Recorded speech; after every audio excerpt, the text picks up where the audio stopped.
বন্ধু, আজকে সকালে আমি আমার ছাদ বাগানে এসেছি। দেখতে পাচ্ছেন এটা আমার গাজর গাছ। আর আপনারা দেখতে পাচ্ছেন এই গাজরটা আমি তুলছি। গাজরটা দেখতে পাচ্ছেন কত সুন্দর গাজর হয়েছে।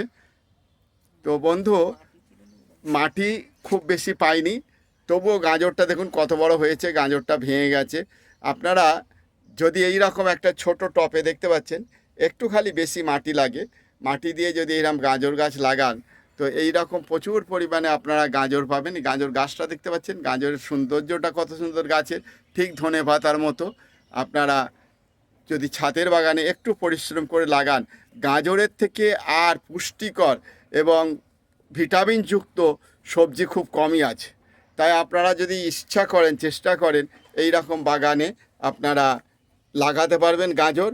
আর এই গাজর আপনাদের প্রচুর পরিমাণে পাবেন। হ্যাঁ, এই দেখুন, এই একটা আরও একটা গাজর তুলে আনলাম আমরা।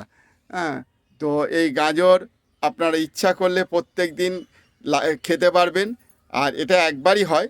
তা আমি বন্ধুদের অনুরোধ করব, আপনারা এইরকম একটা গাজর বাগান তৈরি করুন আর গাজর লাগান।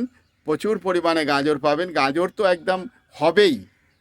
তাই বন্ধুকে এরম গাজর গাছ লাগানোর অনুরোধ করে আমি আমার বক্তব্য শেষ করছি। ধন্যবাদ।